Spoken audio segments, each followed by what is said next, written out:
Hello everyone. Chhattisgarh आर्थिक सर्वेक्षण वर्ष 2020-21 के इस क्रम को आगे बढ़ाते हुए हम अध्याय 5 तक पहुंच चुके हैं। लोक वित्त आज का हमारा टॉपिक रहेगा अध्याय 5 के लिए। ठीक है, इसमें कुछ इंपॉर्टेंट फैक्ट्स एंड फिगर के बारे में बात करेंगे। हम वह सभी बात करेंगे जो हमारे एग्ज़ाम के पॉइंट ऑफ व्यू से रिलेवेंट है, जो हमारे एग्ज़ाम के पॉइंट ऑफ व्यू से बहुत ही ज़्यादा इंपॉर्टेंट है। हम उस बारे में बिल्कुल भी चर्चा नहीं करेंगे जो हमारे एग्ज़ाम के पॉइंट ऑफ व्यू से चर्चा जो इम्पॉर्टेंट नहीं है। ओके, सो शुरुआत करते हैं। जैसे कि लोक वित्त के बारे में हम चर्चा करें तो लोक वित्त क्या होता है, तो जाहिर सी बात है लोक वित्त को यदि हम इंग्लिश में बात करें तो ये हमारा होता है पब्लिक फाइनेंस। ठीक है, तो उसी के बारे में हम चर्चा करते हैं। जैसे कि क्या है बजट, यहाँ पर मुख्य बिंदु ध्यान दीजिएगा, हर अध्याय में मुख्य बिंदु है सिवाय एक अध्याय को छोड़कर जो कि हम पहले अध्याय में हम विहंगावलोकन देखे थे।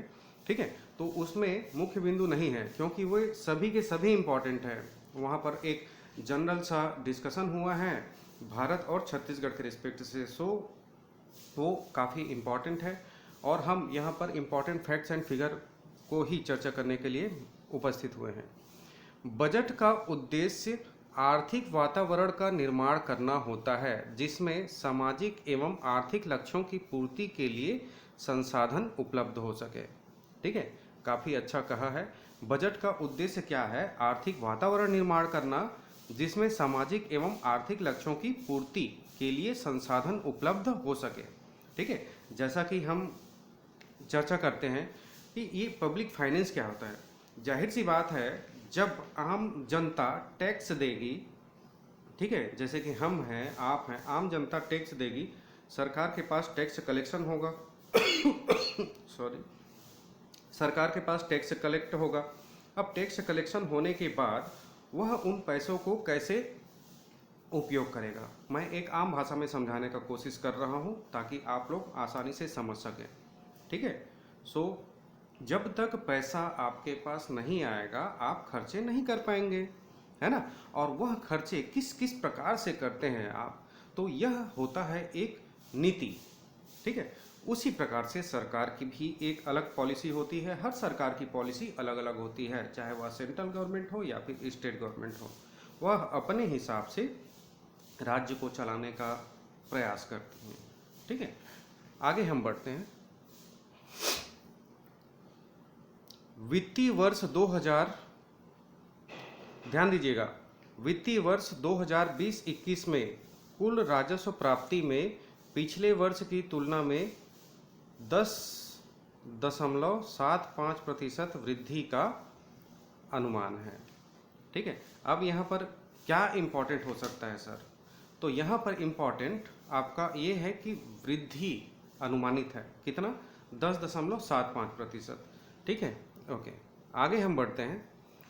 वित्तीय वर्ष 2020-21 के कुल कर राजस्व में 16.66% वृद्धि अनुमानित है। यह पिछले वर्ष 1.14 रही। ठीक है, तो पिछले वर्ष के मुकाबले में काफ़ी ज़्यादा वृद्धि अनुमानित है। ठीक है, आप इसको ध्यान दीजिएगा।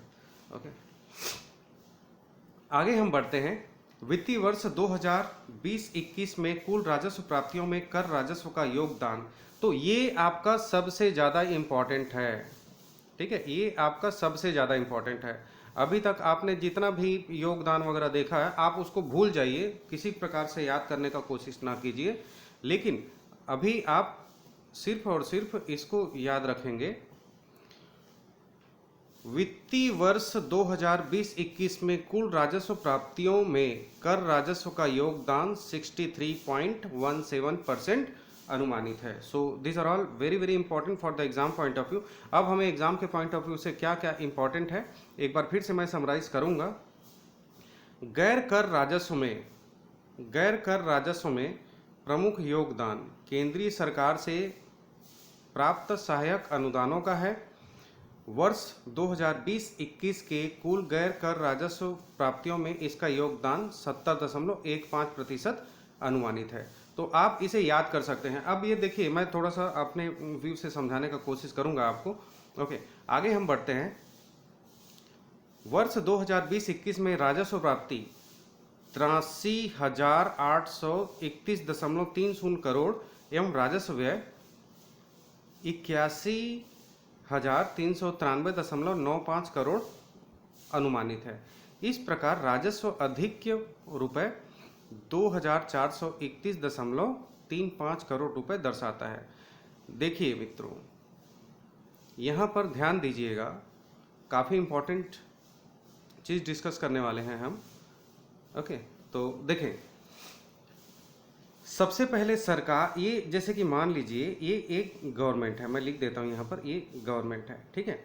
अब गवर्नमेंट को जो पैसे की प्राप्ति होती है, तो गवर्नमेंट को पैसे की प्राप्ति कैसे होती है, तो ये मैं यहाँ पर लिख देता हूँ, एक टैक्स है और दूसरा है नॉन टैक्स, ठीक है। एक टैक्स होता है, दूसरा नॉन टैक्स। टैक्स मतलब जिस पर आप टैक्स लगाते हो, जो जिस पर हमारी गवर्नमेंट जो है टैक्स लगाती है। नॉन टैक्स वह होता है, तो नॉन टैक्स से भी हमारे सरकार को रुपये की प्राप्ति होती है। कैसे प्राप्ति होती है, यदि मान लीजिए हमारी राज्य सरकार किसी अन्य राज्य से उधारी लेती है एक, ठीक है, या फिर हम केंद्रीय बैंक से उधारी लेते हैं, या फिर हम सरकार से उधारी मांगते हैं, सो दिस आर ऑल। तो टैक्सेस एंड नॉन टैक्सेस से हमारे स्टेट गवर्नमेंट को पैसे की प्राप्ति होती है। जब पैसे की प्राप्ति हो गई तो उस पैसे के अनुसार ही तो खर्चा करेंगे हम। जो भी हमारा एक्सपेंडिचर होगा वो किससे खर्चा करेंगे, जाहिर सी बात है, पैसे प्राप्ति होगी तभी उससे खर्चा किया जाएगा। और वह खर्चा करना अलग अलग, हर सरकार का अलग अलग तरीका होता है, ठीक है। तो आगे हम बढ़ते हैं। जैसे कि यहाँ पर बोला है कि राजस्व प्राप्ति, हम सिर्फ यहाँ पर रेवेन्यू एक्सपेंडिचर के बारे में चर्चा करते हैं, revenue income and revenue expenditure. तो जाहिर सी बात है यहाँ पर कुछ प्राप्ति हो रही है जो कि 83,831.30 करोड़ है, ठीक है। अब उसके बाद फिर उसका व्यय कितना अनुमानित है, ध्यान दीजिएगा, ये सभी के सभी अनुमानित हैं। अनुमानित कितना है, तो इतना है। अब यहाँ पर ध्यान दीजिएगा, ये हमारा स्टेट गवर्नमेंट का बहुत ही बड़ा अचीवमेंट है कि इस प्रकार राजस्व अधिक इतना दर्शाता है। कहने का मतलब है कि हमारा जो राजस्व प्राप्ति है वह राजस्व व्यय से ज़्यादा है। क्या मैं समझा पाया?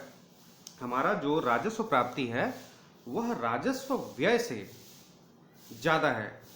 तो कहने का मतलब है कि राजस्व व्यय करने के बाद, जितने भी खर्चे करने के बाद हमारे पास जो बचता है उसे हम क्या बोलते हैं, अधिशेष, ठीक है। यहाँ पर हम क्या बोलेंगे, अधिक्य। चाहे अधिक्य बोलो चाहे अधिशेष बोलो, दोनों सेम ही है।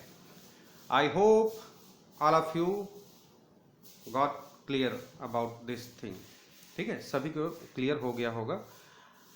उसके बाद फिर मैं एक बार फिर से समराइज करना चाहता हूं, क्योंकि ये ही इंपॉर्टेंट है आपका मुख्य बिंदु लोक वित्त के लिए, ठीक है।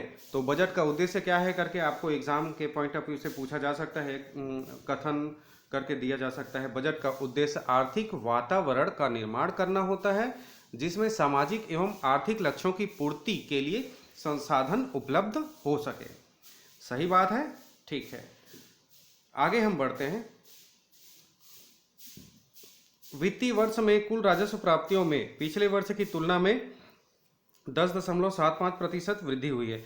अब यहाँ पर 10.75% वृद्धि हुई है, इसको मत देखिए, सिर्फ और सिर्फ आप यहाँ पर ध्यान लगाने का कोशिश करें कि वृद्धि हुई है, वृद्धि अनुमानित है, ठीक है। सिर्फ ध्यान लगाने का कोशिश करें, वृद्धि अनुमानित है। आगे हम बढ़ते हैं। ये इंपॉर्टेंट है आपका, यहाँ पर परसेंटेज आपको याद करना पड़ेगा। वित्तीय वर्ष 2020-21 के लिए कुल राजस्व प्राप्तियों में राजस्व का योगदान 63.17% अनुमानित है, तो इसको आप याद रखेंगे। उसके बाद फिर हम आगे बढ़ते हैं। गैर कर राजस्व में प्रमुख योगदान केंद्र सरकार से प्राप्त आया है। मैं यहाँ पर भी थोड़ा सा डिस्कस करना चाहूँगा आप लोगों से, क्योंकि देखिए, सबसे पहले केंद्रीय पूल में 32% था जो कि राज्य सरकारों को अंतरित किया जाता था, ठीक है। मैं यहाँ पर फिर से रिपीट कर रहा हूँ, यदि किसी को समझ में ना आया हो तो समझ जाए क्लियर। जैसे कि क्या है, राज्य सरकार टैक्स कलेक्शन करके डायरेक्ट केंद्र सरकार को अंतरित करती है। अब उसके बाद फिर केंद्र सरकार वहां से कितना परसेंट को राज्य सरकार को देना है, यह निर्धारण केंद्र सरकार करती है। ठीक है, और ये वित्त विभाग का काम होता है, वित्त मंत्रालय का काम होता है। तो ध्यान दीजिएगा, वित्त आयोग की संस्तुति से 32% से बढ़ाकर आज के डेट में 42% का पूल कर दिया गया है। कहने का मतलब है कि यदि 100 रुपए राज्य सरकार अंतरित करती थी केंद्र सरकार को, तो वहां से 32 रुपया उस राज्य सरकार को प्राप्त होता था।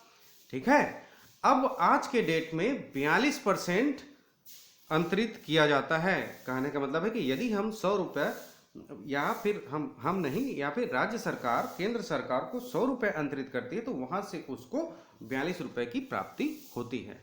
आई hope all of you guys are happy with it. ठीक है, तो आगे हम बढ़ते हैं। गैर कर राजस्व में, हाँ यहाँ पर इंपॉर्टेंट है इसका योगदान। गैर कर राजस्व में प्रमुख योगदान केंद्र सरकार से प्राप्त अनुदानों का होता है। तो आपको इसको डायरेक्ट क्वेश्चन पूछा जाता है, कई बार क्वेश्चन पूछा गया है। So just cram it. ये केंद्र सरकार से सबसे ज्यादा रुपए की प्राप्ति होती है, राजस्व की प्राप्ति होती है, आप इसको बोल सकते हैं। राजस्व में योगदान सबसे ज्यादा किसका रहता है? केंद्र सरकार का। क्यों? क्योंकि अभी हमने देखा था 42%। So this are all important. अब 42% को छोड़ दीजिए, यदि तो 32% भी प्रीवियस टाइम के हिसाब से चले तो भी हमें केंद्र सरकार से अनुदान की जो प्राप्ति होती थी वो सबसे ज्यादा होता था, कल के डेट में भी और आज के डेट में भी। और इसका योगदान 70.15% अनुमानित है। So this are all very very important for the exam point of view. और चलिए, यदि कुछ इंपॉर्टेंट होगा तो डेफिनेटली हम यहाँ पर डिस्कस कर सकते हैं। ओके, तो यहाँ पर मैं फिर से रिपीट कर देना चाहता हूँ आप लोगों को। यदि हम वार्षिक बजट 2020-21 के बारे में बात करें तो वार्षिक बजट का उद्देश्य ऐसे आर्थिक वातावरण का निर्माण करना होता है जिसमें सामाजिक आर्थिक लक्ष्यों की पूर्ति के लिए संसाधन उपलब्ध हो सके। यहाँ पर कुछ इंपॉर्टेंट है, जैसे कि हमने बात किया था, बजट मात्र आय व्यय का पत्रक नहीं होता वरन शासकीय नीतियों का महत्वपूर्ण घोषणा पत्र होता है। देखिए, कोई भी सरकार अपने हिसाब से अपने नीतियों को चलाती है, अपने नीतियों के हिसाब से खर्च करती है। ठीक है, इसी से ही तो आम जनता सरकार को मेजर करती है, सरकार को मापती है कि हमारी सरकार अच्छे से काम कर रही है कि हमारी सरकार अच्छे से काम नहीं कर रही है। ठीक है, तो हम यहाँ पर छत्तीसगढ़ आर्थिक सर्वेक्षण के हिसाब से हम बात कर रहे हैं। तो यहाँ पर ध्यान दीजिएगा, जब राजस्व की प्राप्ति हमें काफ़ी ज़्यादा होता है और राजस्व व्यय उस प्राप्ति के मुकाबले में काफ़ी कम व्यय होता है। ठीक है, तो हम यह कह सकते हैं कि छत्तीसगढ़ सरकार बहुत अच्छे से मैनेज कर रही है ना, प्रबंध कर रही है। ओके, सो यहाँ पर टेबल में ये दिया हुआ है। सो मैं ये नहीं समझता कि आप इसे याद करें, है ना, ये किसी प्रकार से इम्पोर्टेंट नहीं है। ओके, यहाँ पर देख लीजिए, कर राजस्व प्राप्ति एंड ऑल फाइन। तो आप लोगों को ये सब याद करने का रिक्वायरमेंट बिल्कुल भी नहीं है। ठीक है, तो कुछ इम्पोर्टेंट चीज़ है जिसको हमने यहाँ पर देखा है। ओके, सो आप उसको बार बार देखिए, बार बार याद करने का कोशिश कीजिए। ओके, कुछ इंपॉर्टेंट डेटा है, डेफिनेटली हमें उसको याद करना पड़ेगा। ओके, अब हम आगे बात करेंगे संस्थागत वित्त एवं विनियोजन के लिए। तो जाहिर सी बात है, हमने 4 अध्याय जो देखा है वो काफ़ी हमारे लिए महत्वपूर्ण है। ठीक है, और 5वां अध्याय हमने यहाँ पर लोक वित्त के बारे में देखा, जो कि देखिए सिर्फ और सिर्फ हमें वही चीज़ पढ़ना है जो हमारे एग्जाम के पॉइंट ऑफ व्यू से इम्पॉर्टेंट हो। ओके, तो अगला अध्याय 6वां अध्याय में हम बात करेंगे संस्थागत वित्त एवं विनियोजन के। तब तक के लिए धन्यवाद।